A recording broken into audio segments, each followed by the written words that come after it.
Well, good afternoon, everybody. Thank you very much for joining. It is noon, and we are going to get this webinar underway. Today, we are presenting alongside with MISAC and the City of Livermore. I'm Matt Timmer with the Cal Poly Cybersecurity Institute, and today's topic is going to be the dark web. So we have MISAC CyberCity's The Dark Web webinar. So my name is Matt Timmer again. I will be behind the scenes facilitating the webinar. Please feel free to chat with me. I will be fielding any Q&A, which we will certainly be part of the webinar at the end of this. If we could please direct the Q&A to the Q&A feature of Zoom. If you want to go ahead and take a moment to familiarize yourself, if you have not already, it is the new age of Zoom, so I'm sure we have all done so.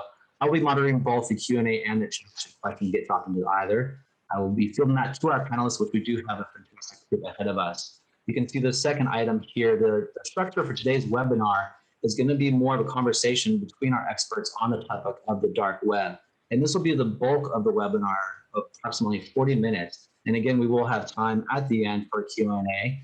This webinar will be recorded as well and dropped into our YouTube channel for later viewing. That link can definitely be shared at the end of the webinar, and as long as the past CyberCities webinars we have done in the past. So what I'd like to do now is take a time to recognize each of these partners. MISAC has been a long partner and a fantastic component of these CyberCities webinars. And we will hear from Hong Se following this with a bit of a spotlight for MISAC. And the goal for each of these is to partner with both MISAC, the Cybersecurity Institute, and the Spotlight City. The Spotlight City for this webinar is the City of Livermore. So we do have two experts from that city particularly to dive into the topics of the dark web, see what their experience have been in the past and what their thoughts might be for the future that they are seeing in their city. From the professional realm on the business side of things, we have LMNTRIX, and Hamlet will be sharing his experiences on the private sector and his insights to the dark web as well. And to bring it full circle, we also have a law enforcement point of view with Rob Swift here in the County of San Luis Obispo and Central Coast Cyber Forensics Laboratory. And again, you will hear introductions from each of them, but we do have a diverse, well-rounded group here to dive into the very different and many elements of the dark web. So I'd like to thank you all very much for joining us. It's an exciting topic. I don't want to take any more of your time. I would like to just relay what we have here at Cybersecurity Institute. We focus on providing upskilling options for the private sector, military, law enforcement. Our heart, as you can see there in this diagram, is training, with so many gaps in what the workforce is seeing and where we need help in the cybersecurity.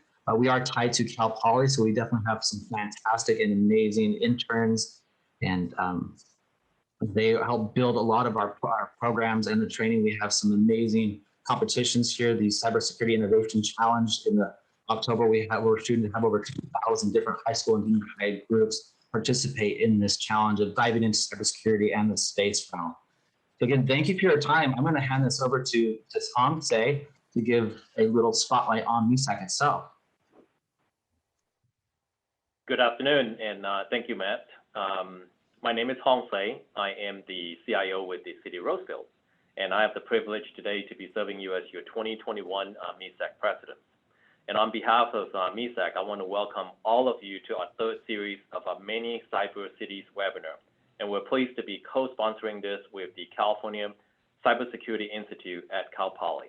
Our first two webinars was a huge success, and I'm sure this one will be as well, especially learning where all of our data are residing in the dark web. Interesting topics. The April topics will actually be at City of Burbank. We're actually going to be hosting them. And the topic is going to be remote workers. Future topics in remaining 2021s ranges from emerging technologies, legacy system, phishing, as well as threat hunting. So before I turn this over to our presenter and panelists from the California Cybersecurity Institute, City of Livermore, San Luis Obispo County District Attorney Office, and LMNTRIX, I want to remind all of the MISAC voting members out here of the quick inventory survey that we sent out to all our voting members. Don't forget to complete those. And also the March 25th webinar that is coming out with Microsoft, Department of Technology, MISAC, and California County Information System Director Association. This is regarding the new Microsoft ELA Enterprise Licensing Agreement. All of this adventure, CyberCity's webinars, and all of these programs that we all stem from the hard work of all the MISAC volunteers in all of our communities, in our committees, and our chapters, and also our executive board as well too. Having said that, MISAC is also working very hard in adding the topics of inclusion, diversity, equity, and also accessibility in all of our initiatives. What a really great way to celebrate the month of March, right, which is the Women's History Month, is the inclusions of all our thoughts. As more information evolve in all this initiative, I'll be keeping you apprised of all the activity through MISAC Connect, MISAC Matters, email, and many other communication vehicles that we use in our association. With that, I'm going to turn over to our moderator, Greg Park, from City of Livermore, to get this webinar started. Thank you. Hey, thank you very much. Appreciate keeping us informed on what MISAC is working on. An awesome organization. Always proud to be a member. Thank you for your leadership as well. On behalf of the City of Livermore, for all those dialed in, it's great to have you with us, and I think you'll enjoy the topic that we're about to dive into. Before we start, I also just want to say again, thanks to Matt and CCI for their work in getting this together, the technical behind the scenes efforts, coordinating a lot of the agenda that we're working through today, and just again, highlight the training opportunities that that organization makes available to us. Many of the technical and cyber forensic offerings that they have are post-authorized. So if you have law enforcement individuals that are interested in learning more about forensics, CCI is an excellent source for that. So Matt, again, thanks for all of your help. As we get started, I'll introduce who is with us on the panel and then ask them to give a little bit of background on their history. And we'll start with one of Livermore's newest employees heading up the City of Livermore's Cybersecurity division is Donald Hester. Many of us know him from what he did in our space before joining Livermore, but it's great to have him with us now in the city. Donald, welcome. Thank you very much, Greg. I really appreciate the warm welcome, and this is a very exciting and interesting topic. My background, just briefly, if you don't know, I'm new to the City of Livermore. I'm the head of the Cybersecurity division, and under my umbrella comes governance, risk, and compliance as well. And so monitoring cyber risks is a part of my duties. Prior to this, I was an information system auditor for a regional accounting firm, and my primary clients were all local governments. So I'm familiar with a lot of the different local governments here in Northern California. And I also have a background. I've taught at a few schools, including Las Positas and a few others, including San Diego City College. So that's my background. Oh, been doing it for like 30 years. Yes, excellent set of experience that we are tapping into and putting to excellent use. Donald, thank you. Also joining us from the Central Coast region, Rob Swift. He's a divisional manager with the the San Luis Obispo County Attorney's Office. Sir, welcome. Thank you for allowing me to be part of this today. Obviously, I don't look like anything in that photo anymore. And for my background, I was in the Department of Defense for 26 years, working with different level agencies within DC and abroad. Working from the onset of Cyber Command, Cyber Defense, both working as a defensive posture and an active posture against different countries that are plotted against the United States. Been working with the San Luis Obispo District Attorney's Office as a divisional manager of our lab for the last 4 years. And from what I'm originally from the Central Coast of California, lived up in Dublin, intimately familiar with the state, but I also know there's a lot of challenges when it comes to cybersecurity and digital forensics, and sharing within law enforcement best practices and being an open forum to what we do and how we do that. So that's one of the biggest bridging strategies I've been able to establish here in the Central Coast, which is a very broad region, is how do you harness the power of Los Angeles and the San Francisco area and share that across the state. So I look forward to this conversation. Thank you. Thank you, Rob. And then also joining us is Hamlet Kodavardian. He's the co-founder or vice president of LMNTRIX, as Matt helped us introduce. Hamlet, welcome. Share a little bit about who you are and the organization you're with.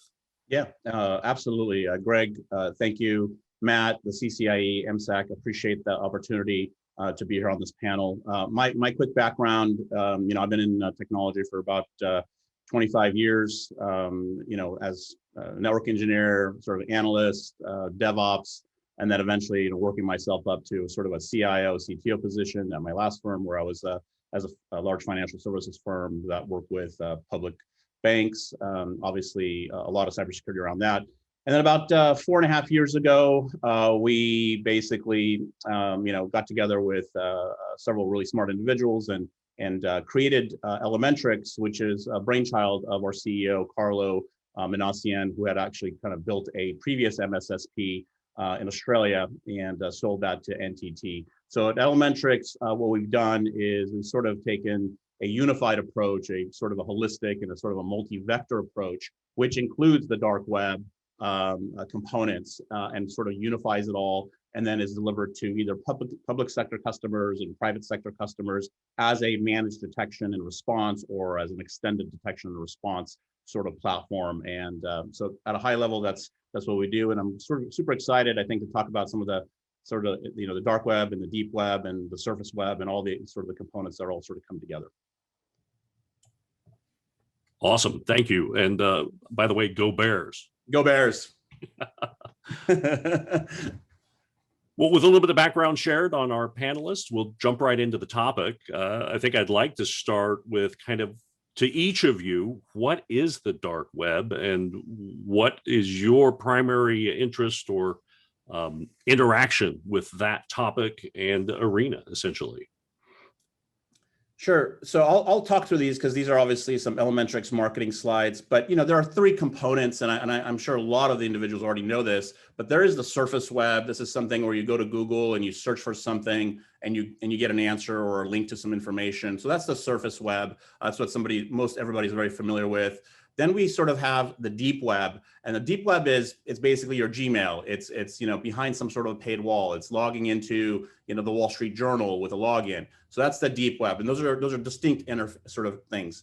And then you've got the dark web, and the dark web and the deep web get sort of intermixed a lot of the times, but they're very distinct. And the dark web is not accessible by going to Google. The search engines are not indexing it. You cannot access it with a traditional browser. So I'll sort of leave it at that in terms of sort of the 3 levels of the web, sort of as a high level explanation. And if other panelists want to add a little bit of color to that, obviously, feel free to add color to that as well. I think it's interesting. I think I would say my first experience on the dark web, trying to go on and just, as a security expert, trying to just, putz around and see what you could find out there, get into the old online Silk Road and that type of thing. So I think that was my first introduction into the dark web side of things. And I could tell you back then, I mean, from a security professional's point of view, I was like, well, this is interesting, but there's nothing that's actionable to me as a security professional. Yeah, I found some information, but nothing that I could actually use to help protect my organization. So I think back then I kind of got not turned off on it, but I was just like, I didn't see much value to it at the time. That was my kind of introduction. See, I had a slightly different approach with ours. I did this probably about 12 years ago, working in Iraq and Afghanistan, and a lot of the way the terrorist activities from all over the world working were on the dark web. So bringing that back to local law enforcement within the state of California, when we do visit the dark web, it allows us to use some sort of predictive analysis to see what's being trafficked up, down, say, I-5 and 101 that goes throughout our state. So I still see value added in law enforcement leaning forward in that and seeing what's affecting their neighboring regions and sharing it accordingly. So essentially a bit of intel. Absolutely. Yeah, I'll follow up on that with what Rob said. There's been several instances where we've been able to sort of preempt attacks or get some intelligence on attacks based on things that we have been tracking or monitoring or hacktivism operations, things of that nature in the dark web. So it is an intelligence component, and it is very useful. Well, so let me take a little bit of what Don shared about his early experiences. Many of us in the audience are part of local government, cities. We may have a public safety component to our operations, and understanding that there is valuable intel available to our investigators. How would you recommend that we allow them access to this environment?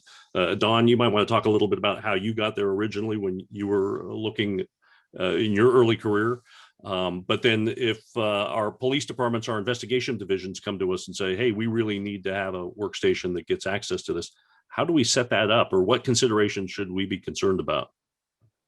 That's a good point, Greg. And I think that being in charge, being tasked with protecting the city, obviously we want to limit access generally to anybody within the city to be accessing the dark web, because really it has nothing to do with city business. So we really have no business having employees on there.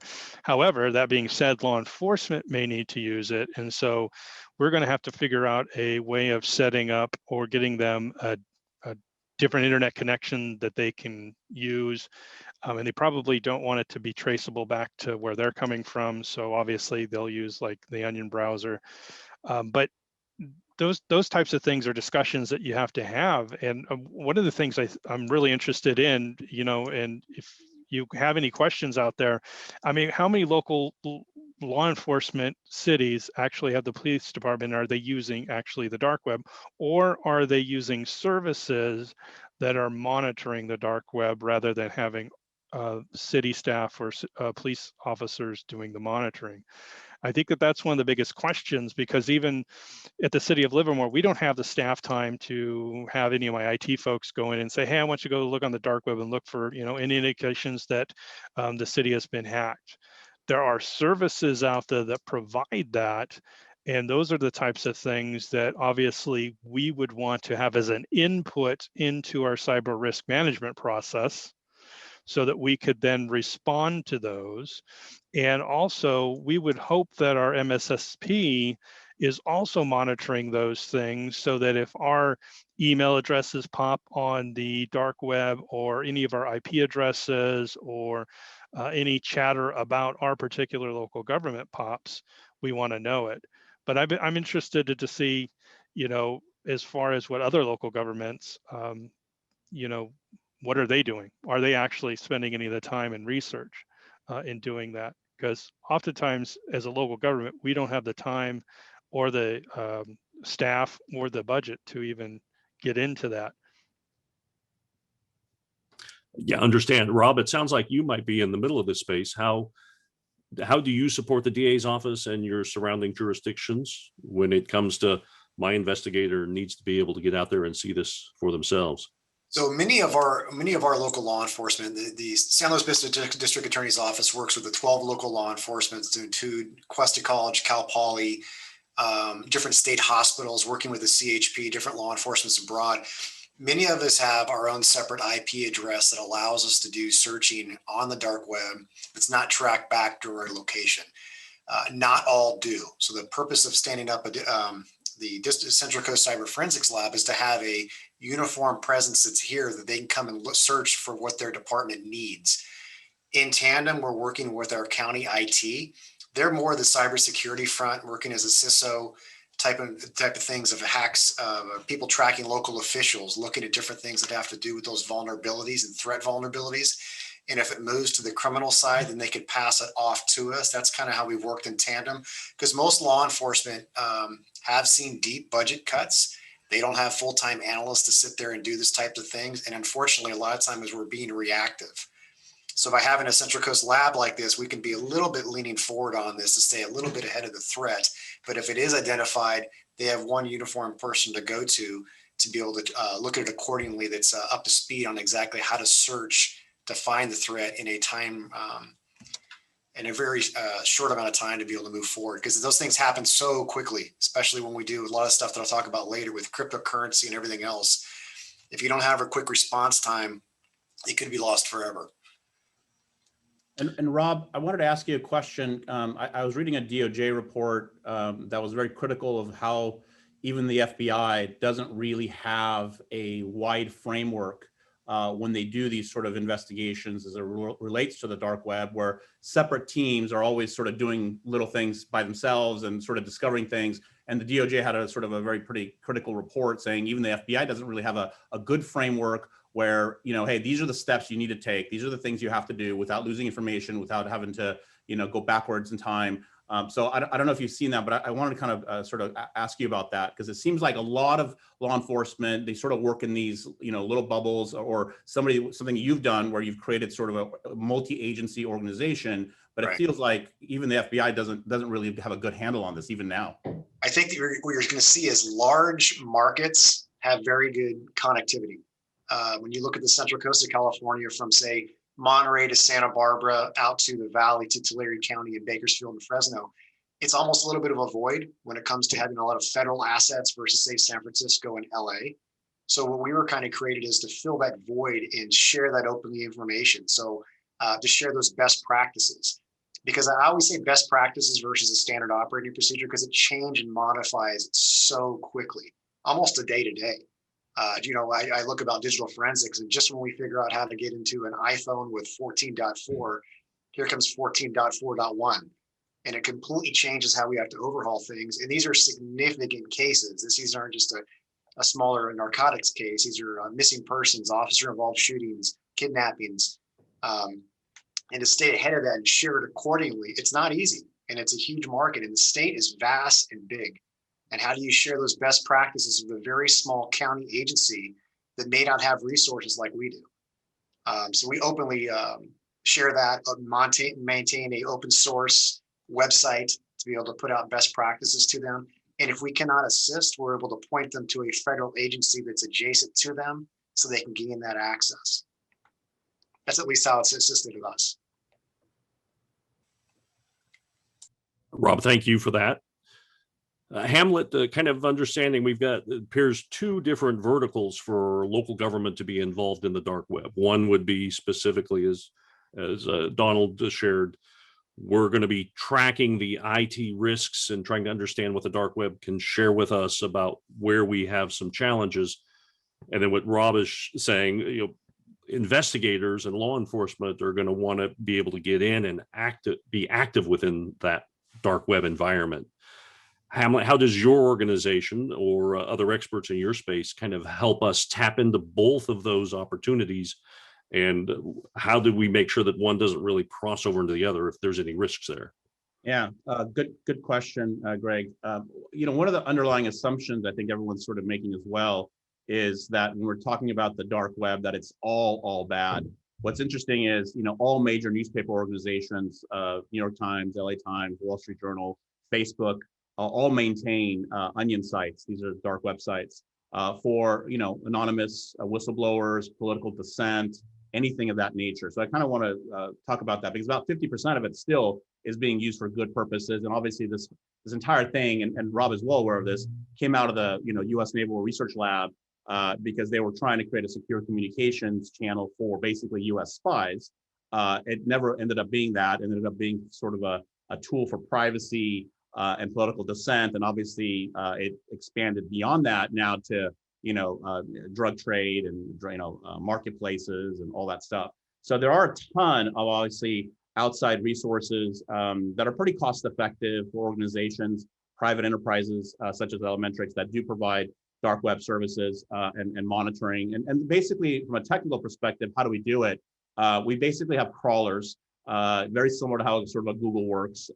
We crawl as much as we can, but that's not enough. And so then you have to have actual human analysts start looking at and trying to get in. We get kicked out of forums all the time, and we have to find a way to break back in. And this is very similar to where maybe there's ISIS chatter or the FBI is hanging out, or the Secret Services. And a lot of the other issues is sometimes these forums are in different languages. So there might be in Russian, there might be in Chinese. So if you don't have the assets to actually read this or, you know, decipher it or, you know, or whatnot, then it's kind of pointless if you're on a Russian website and everything's in Russian and you don't speak Russian and you don't read or write Russian. So keep that in mind, that a lot of the stuff potentially is offshore as well. It's difficult to do this correctly in the United States with a lot of rules and regulations around.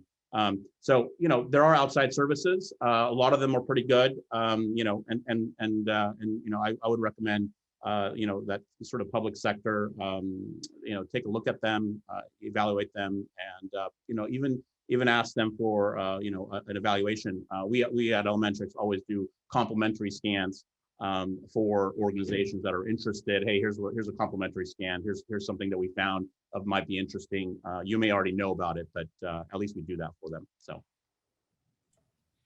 And with those services that are available or starting to become more and more available, Donald, from your kind of list and review that you're starting to build for Livermore, what are kind of the checkoffs that you would expect the service to be able to offer, or you would hope that they could offer in the sense of monitoring and feedback and helping us do a deeper dive into the risks that might be our organization?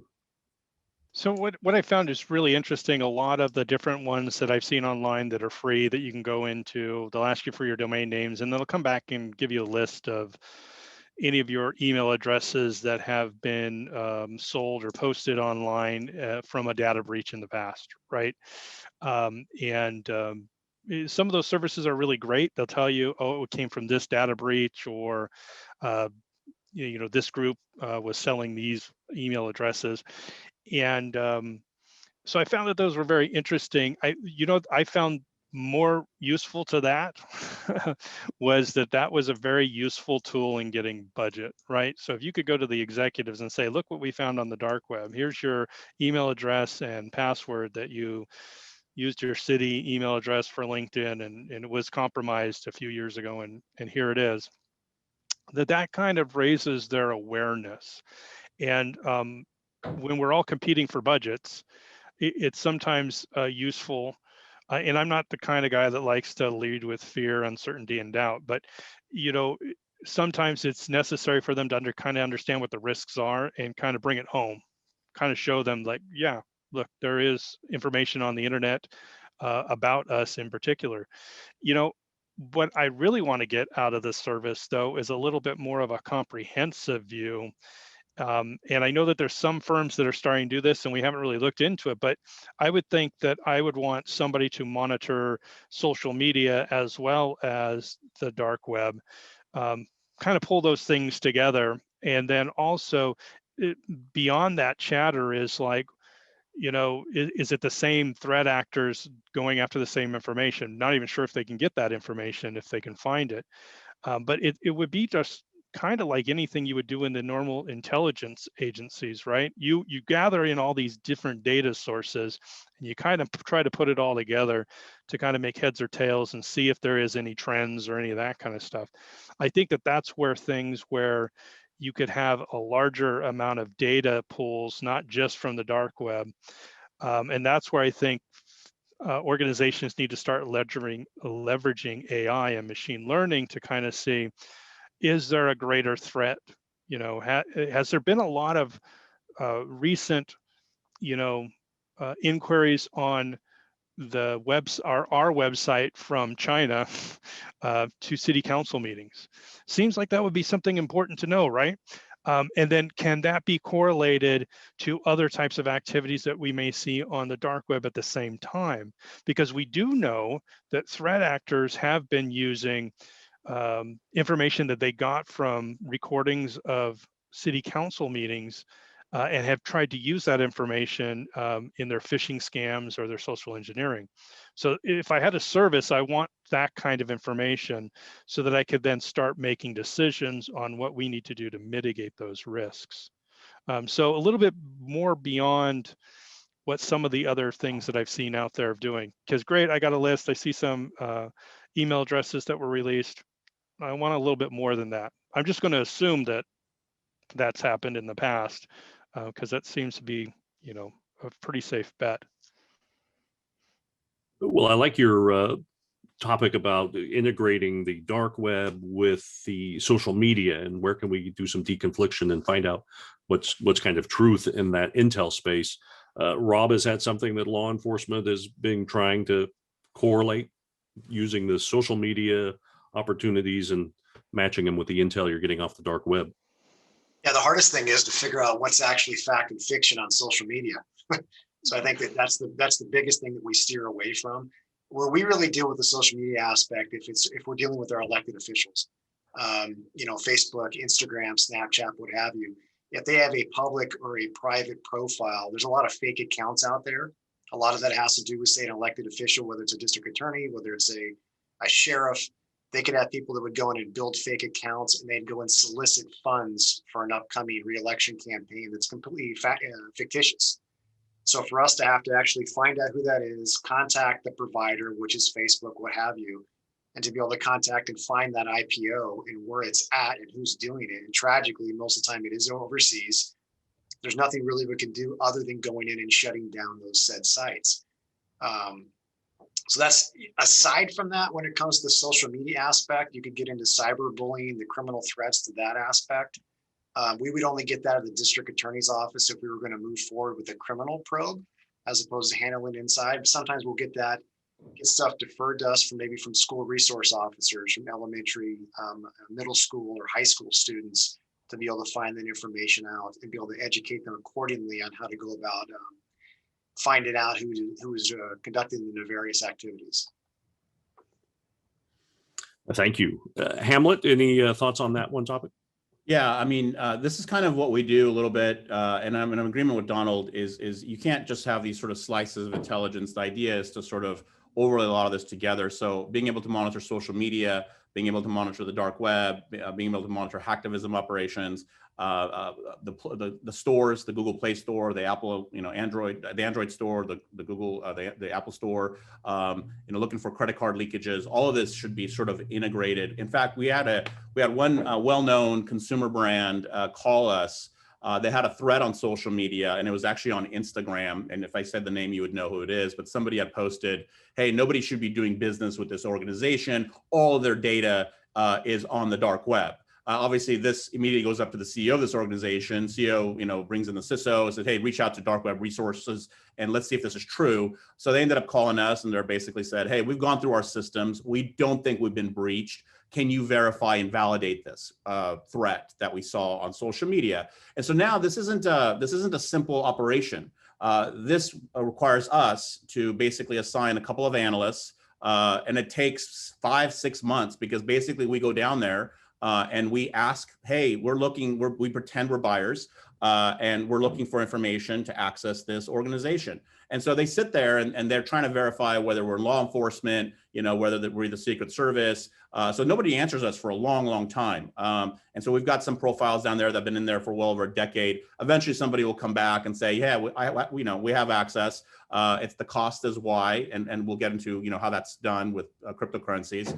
And then so we'll ask, "Hey, can you provide us a sample?" We're obviously never buying. And then they do typically, and they like to brag a little bit as well, how they were able to key log this data out, or they, credential theft, on an endpoint somewhere. And then we'll go back to the customer and say, "Hey, here's the information we found. Based on the conversations, we do believe your data has potentially been compromised, and it is sitting here because somebody said they would sell it for $50,000 or $100,000.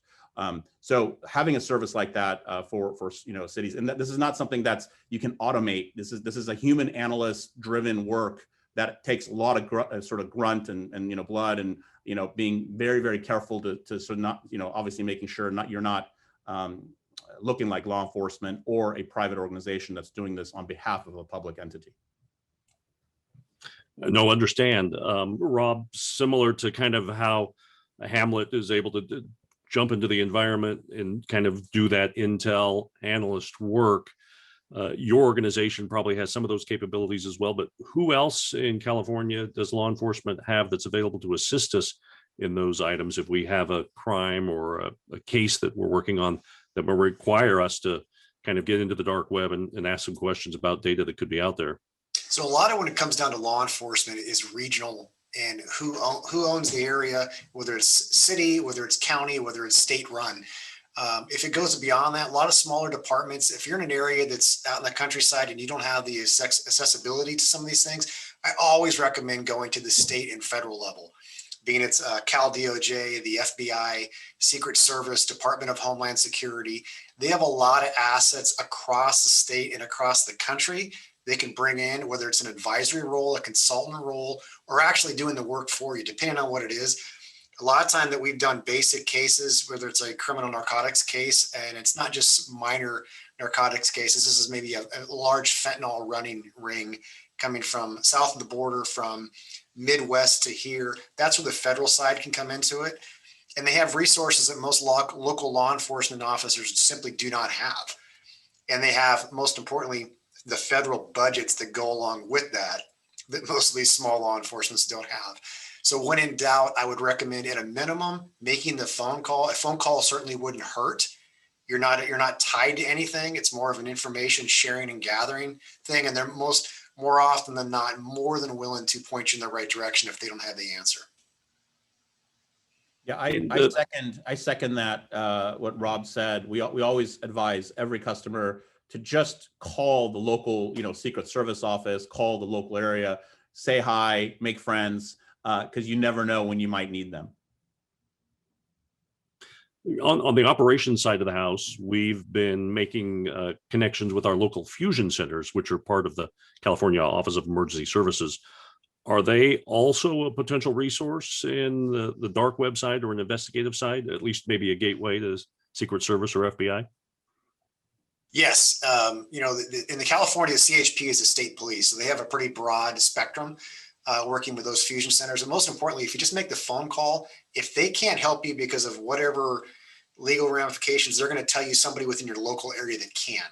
And that's the most important thing. If you have a contact within them, you can at least reach out to gather the information from, to make a secondary call or an email site or direct you to their website. That's a wealth of information. So you're not going at it alone. That's the biggest thing. And they're more than willing to push you on to somebody that can address the concerns you have for the region that you're in. Because California is huge. Working from the federal side, coming back to California, there's 58 counties. And each county has a slightly different way of going about business. So if you can find more of a general idea as to where to go and who's going to help you point you in the right direction, you cannot go wrong by having those contacts. And most importantly, if they work for you, share them amongst your peers. Because somebody's always out there that needs some assistance or to have that in their Rolodex or contacts. On that topic of sharing, is there a kind of a state association of sorts that folks like you hang out in and would recommend our investigators perhaps joining?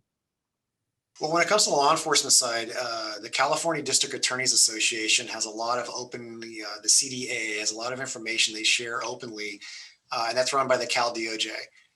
So when you're looking at across the spectrum, I like to use a lot of threat analysis across the country. It may not be affecting me in San Luis Obispo, but if it's affecting somebody in Orange County, Riverside, or north of us, it's eventually going to lead down to us. And I always say it's primarily because of I-5 and 101. What may be happening in that area is they're going to eventually cross over to where we are at. So use that trend analysis to see what's coming. Just try to stay ahead of the curve. And if they understand that this is the primary vessel that they're communicating with, whether it's drug running, whether it's human trafficking, whatever, we can kind of deep dive into that on the front end to see if there's anything that pops up ahead of time to help us in the eventual criminal investigation that may be coming our way. But that's where we usually go through, because the CDA is important because it brings all those counties together to share lessons learned and what's good, what's worked well, what has not worked well, whether it's beneficial to work and keep it local, bring in state, bring in federal, and kind of use that to build what you need within the footprint that you work in or reside in. Thank you. Matt, I know we've been going for a few minutes. Any questions that might have come in on topics we've covered so far?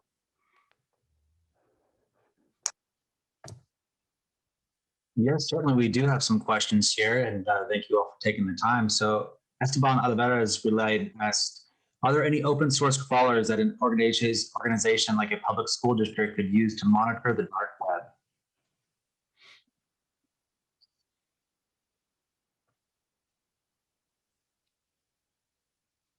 I mean, the short answer, they are. I mean, I always tell people, in the military, I always say, do what your rank can handle. When it comes to the civilian sector, it's take on what your budget can handle.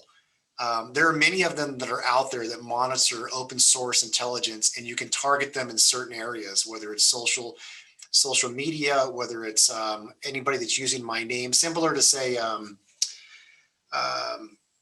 if you're guarding your credit, anybody uses your credit number, anybody uses your name within a region or your telephone number, your address, it'll pop up and identify you. There's many of those that are out there, and you're going to get what you pay for. The cheapest versions out there is probably always not the best venue you want. You really have to kind of sit down and what are the 3 to 5 things I really want to monitor and track? How often am I getting updates? And once the updates are identified, what the next step is to kind of fit you into that. I bring that up because right now, because of a lot of restricted budgets within law enforcement, a lot of those private sector vendors that have that out there, they're willing to work with you. I jokingly talk to them. It's almost like talking to a used car dealer, and that's nothing against used car dealerships, but they're willing to talk to you, and you can talk them down on their pricing structure because they need business as well. And now might be a good time if you're interested in that and venturing into that venue, calling 3 or 4 different people that have that type of similar product and see what their pricing structure is and identifying what they offer versus what you need is a very good time to go about doing it. Hopefully that helped. Yeah, I think if you just do like a quick search online, I know that there's a couple different places and security firms that have the monitoring. AT&T bought something a while back. I think it's called Alien App or something like that that does some type of monitoring. I haven't used it, so I'm not trying to plug anybody. But I also know like even some of the credit monitoring bureaus will have that. That seems to be more of a personal monitoring, like monitoring for yourself, not necessarily monitoring for an organization. And I do know that there are a few different vendors out there who are monitoring social media. They look for social media for organizations. They look to see if employees are posting anything bad online about the organization. They also monitor to see if any of your executives or councils or board are being trashed on social media. So they kind of gather all that information up and then kind of give that to you. Some of those are now starting to add on this dark web monitoring to their services. I would also check with your cyber insurance carrier.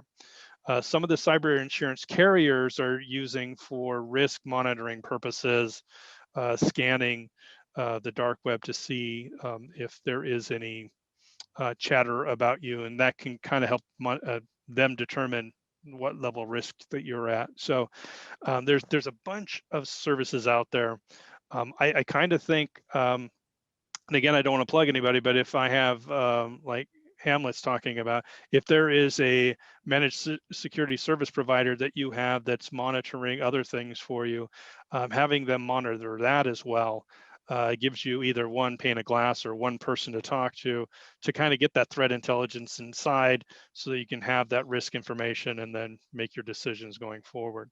So I think there's a lot of resources, but I think some of them are just, I know there's a couple free ones. I typed it in the other day and they give you a list of all your names from different data breaches, and that's not super useful, but check it out. Very good. We do have additional questions and 2 follow-ups from Esteban and Rob. These are directed toward yourself. Would you suggest reaching out to your local fusion center, as well as is there a specific language that DBAs are looking for on police reports of cyberbullying and cyber threats to strengthen their case? The Fusion Center, to start off with that one, absolutely. I think we just talked about that. They're more than willing to help you. All of them have open source information sharing. So if they can't help you directly, they're more than willing to point you to somebody that could help you within the local law enforcement community that you reside in. What was the second question again about a certain language? That would really depend on the case. I know I used to hate it when I'd come here and I would talk to a guy, how long will it take for you to examine a cell phone? And they tell me it depends. I'd be like, well, that's non-committal. That doesn't mean it really does depend. How big is the phone? What's on it? When it comes to a case, what type of case is it? Is it just a cyber bullying case, or is it a case that has maybe a 40-year-old soliciting something from an underage individual? Does it have to do with 2 high school students going at it that can be worked out by a school resource officer? Does it have to do with some sort of a possible human trafficking or child pornography ring? So there's all those variances that go into that, change the type of language. And if you want to strengthen a case, whether it's a felony case, whether it's a misdemeanor case, whether it's a case that's broad enough that could be at a federal level that the FBI or Secret Service may take on. All those change what exactly they're looking for. So unfortunately, there's not a one size fits all language that goes into that. I would also add, what we sometimes forget too, is the majority of sort of the dark web is a business. It's a business focus with marketplaces where you can go out and you can procure different types of services with rating reviews and actual reviews. Hey, I bought this for $500 and it gave me access to a $50,000 bank account. So a lot of the stuff that is out there is literally a business. And so always keep that in mind as you're looking at, what is this? Is it all nefarious? Sure, half of it is nefarious. Half of it is actually still used for good things. But it's really a business. It's majority of it is criminal based and it's trading either drugs or something. And they've got rating reviews, just like how eBay is set up, just how like Amazon is set up. And you go and you look at the reviews in the marketplaces and you're literally surprised. So it's pretty eye-opening sometimes when you see these marketplaces and there's like 10 reviews of a particular service and you're like, what? So it's always sort of interesting, and I kind of wanted to bring that sort of back to focus that a lot of this is a very business. So if they can't make money out of it, then it's not useful to them. And the credential and every organization has leaked data, and either you've leaked it directly or it's leaked through a supply chain vendor. Those are supply chain attacks. Or it's leaked through a third party, somebody got hacked and they were using the same username and password there as they were logging into, your organization. And a lot of this happens very easily too, where, because of COVID, and I'm sure everybody's well aware of this, everybody rushed to enable work from home. A lot of it was done poorly. So we've seen, like a 400% increase in credential theft because due to COVID, literally over the last year. And so all these credentials, somebody's going to a Starbucks or going to a Wi-Fi in a public library and using VPN, logging into the corporate site, maybe not set up correctly. And so then the credentials get stolen, and it doesn't mean you've been breached. It just means it got stolen. And now it's out there and it's on for sale for $1 or $2 or whatever the number may be. So every organization is leaking data. It's just a matter of if you can figure it out where it's potentially happening, and you're never going to prevent all of it. So I guess at a high level, just keep all that in mind, that it is a business that these that everybody's working on. One question I wanted to pose to Rob real quick was, if law enforcement does decide to jump into a dark web capability within their investigation unit, what would you recommend we not do? What do we want to stay away from, or as we approach that new piece of technology that we're going to set up? What are some of the guide rails you would give us? Well, much like anything else, there's always somebody that's done it before you. And, this past week when we were talking with Santa Clara, I look at bigger markets. So if Santa Clara, San Jose County, they may have a lot more cryptocurrency type threats, SIM card swapping than I may work with within San Luis Obispo County. So I don't necessarily go at it alone, thinking I know what's best and not asking. So talking to other agencies and getting those lessons learned is absolutely paramount. We talked about having foundational stuff, having a secure IP that's not going to be traced back to you, having a set person that knows how is it firewalled off? Have you worked with your local CISO to make sure it's a safe venue to go at? How does law enforcement make a secondary account? That's the biggest foundational pieces first. And depending on what type of case you're going into, dark web is a very broad case. Locally for myself, we do a lot of the human trafficking aspect, a lot of the child pornography aspects, the drug narcotics aspect, felons training weapons on there. And then there's a lot of stuff that goes on the quote unquote dark web that is not necessarily nefarious. But I would advise any law enforcement agency that's trying to move forward into that is crosstalk other bigger departments and see what they have learned on the front end to make sure you don't step into those same operational bear traps as you venture into it.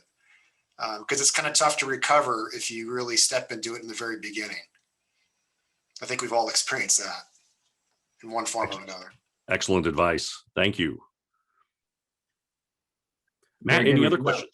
We certainly do. We have additional questions. So up next, what can we use in terms of monitoring periodic health checks to see if anything has come up? Is there a free service that can be used to inquire about emails, for example? We can then hire subject experts to confirm any suspected activity.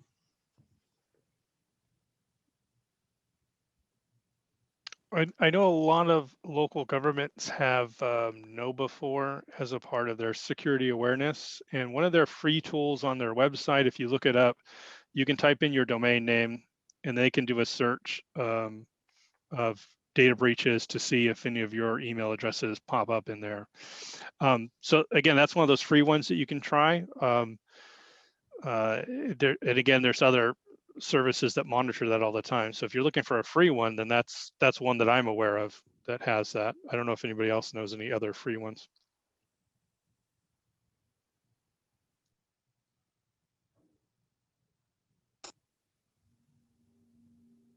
Very good. Well, next question.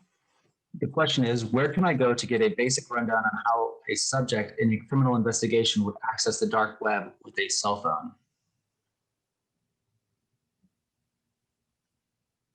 I don't know that there's a basic site that you would go to, but accessing the dark web is very easy to do from a cell phone and or a CPU or a laptop. It depends on what you're looking for. A lot of it, you know, if you go to some older classes, just how do you set up a Tor browser account? And once you go from there, start looking abroad. You know, a lot of that out there that was out there is dated. You know, specifically if you're looking at like a case that involves the exploitation of children, ICAC, the International Crimes Against Children, we track a lot, thousands upon thousands of known sites that traffic into that. So whether it's a dark web or whether it's an open source hit, if that's identified IP to that site, we'll know who did it and where they did it from. And that's something we can take advantage of, people that are doing, because many people can have debates on what level of crimes. People think that all narcotics should be legal. Some think that no narcotics should be legal. I think one uniform effort across the board is we all think anything that happens bad to children is a bad thing. So law enforcement really lean into that to make sure our children are as safe as they possibly could be. But when it comes to what you access the dark web on, the media you're using really doesn't matter. And Hamlet, you may be able to explain more on that. Yeah, I mean, typically, you know, you typically fire up some sort of a VPN on some sort of a secure operating system. This is the right way to do it, and then you launch Tor. You know, some free services that I know of, Hunchly, we're not associated with them. It's an investigative tool for law enforcement and private organizations. They actually have a free service where you can subscribe to, where they will give you, if you want to go down this level, but they will give you a daily update of services that are popping up in the dark web that they've seen. And these, you know, it'll say, hey, this forum just popped up. This forum is no longer available. This forum just popped up. And it's something that we, you know, obviously you can get to. It's called Hunchly, HUNCHLY .LY. So you can get that, and it's literally a list of, hey, dark web resources that are sent to you on a daily basis. But yeah, I mean, as Rob was saying, whether it's on a laptop, desktop, phone, you know, the right way to do it, if you really want to access it, obviously fully cordoned off, a super secure operating system, VPNing in multiple areas, and then launching Tor, so you know you can sort of fully hide your track and anonymize it. And then looking at those services and literally manually going in and looking at them and seeing. I think sometimes a lot of that, you know, could be a waste of time for potentially public sector. So basically, even getting some sort of a basic service. I know, you know, local resources and federal state resources and DHS do provide a lot of resources around that.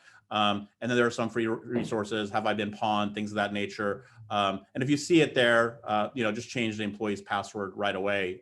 You know, and obviously make sure the basics are done. You've got two-factor enabled across everything. It doesn't guarantee 100% protection, but it definitely you know, lowers the risk profile substantially.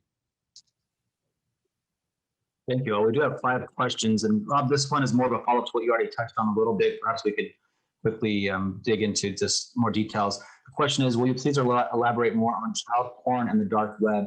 How do suspects know what sites to go to, and are the suspects traceable?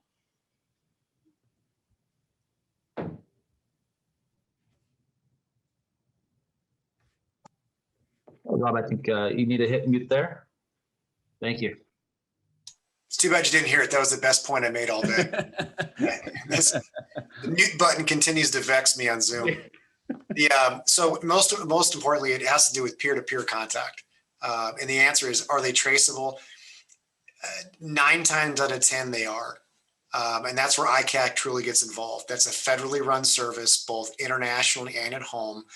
And how that would work is if we got an IP hit that a individual in, and I'm not picking on Bakersfield, just jumped in my head, Bakersfield has an IP hit that he is targeting and using a known child pornography site, we would actually get a geolocation on that IP hit. So that local law enforcement within that area could serve a search warrant on that house. We've had that with people that are visiting their friends. We get an IP hit, somebody visited a known child pornography site, and it was somebody's friend that was visiting the house on their free Wi-Fi that was doing it. So just because you have the IP to that site doesn't mean that individual in that is the exact person that did it. So that's where the investigation aspect kind of kicks into high gear. But usually it's peer-to-peer transfer, unfortunately. And a lot of them, they're pretty sneaky. And unfortunately, they change the sites very, very quickly to make sure that one site gets taken down, another one will pop up. Thank you. The next question. Regarding criminal traffic, should IT recommend to our PD chief that they find a way to monitor the dark web or let the sheriff?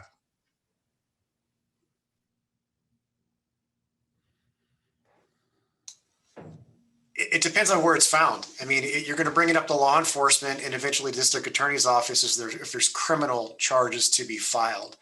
If it's just basically information gathering, that would be handled slightly different depending on how the IT is run.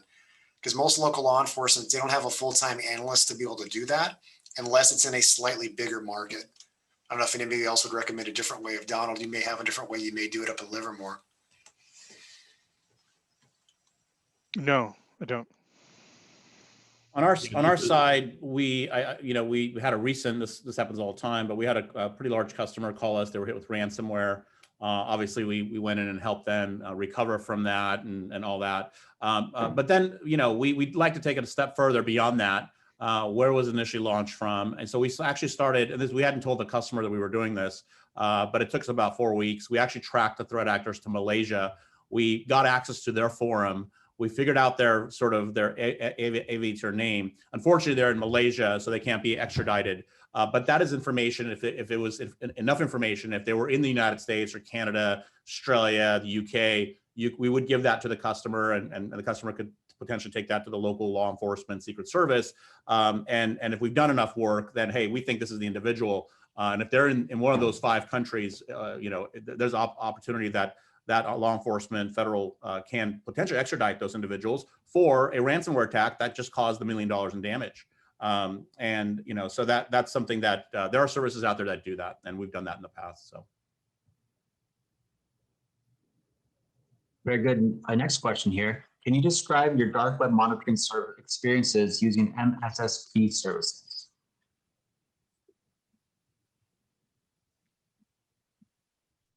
Is that directed to me or directed in general?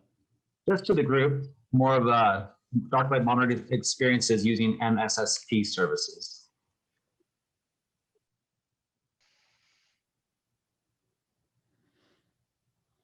So I'll start on this one a little bit because we do provide these services, whether it's, if it's a large consumer brand, it doesn't really matter what it is. So we try to think of it always holistically. How would we break in? Because we do red teaming similar to like how the Russians would attack, and they're very persistent. We'd figure out the CEO's name, figure out his wife's name, spearfish the wife, set up a command and control server behind Cloudflare, exactly how a real red team exercise works. And then sort of go from there. So looking at it holistically, whether it's the dark web, hacktivism, credit card leaks, personal email address monitoring, supply chain checks. Obviously, look at your biggest supply chain vendors that have some level of access in your company, and make sure you understand. Because a lot of times what we'll do is, we'll come in and we'll say, hey, listen, you've given us these 10 suppliers. One supplier has 1,000 employees, and we just found 30% of their credentials on the dark web. So as a proxy, in our professional opinion, this is not good cyber practice by this supply chain vendor that's accessing something in your environment. So just be careful of what you're giving them access to. And obviously also monitoring duplicate domains that look very, very close to your domain, things of that nature. I think our capabilities that a lot of vendors, obviously we do that, but there's a lot of other vendors that do that and specialize in that as well, and that can provide. And it's not too expensive. It's usually pretty cost effective overall. This is intelligence that they're gathering and they're basically just giving it to you. So it's overall, it's not too expensive usually. Very good. Thank you, Hamlet. The last question we can sidebar with the attendee. It's asking a specific question as far as an agency for a rural area recommending reaching out to, they'll be able to collect evidence. And so we will certainly follow up with that question. We are coming up on time here. So I do want to greatly thank all of our panelists, moderators, and Hong Say representing MISAC. We certainly will be continuing these discussions in different formats, and here is a preview of what is to come. So in April, we will be discussing remote workers, and Hamlet provided a fantastic segue into that, speaking towards how there was a 400% increase in credential theft. So please stay tuned for that. You can always email us at cci@calpoly.edu, as well as just search CCI at Cal Poly events to stay in touch. Thank you again to all of our partners and presenters today. Have a wonderful week.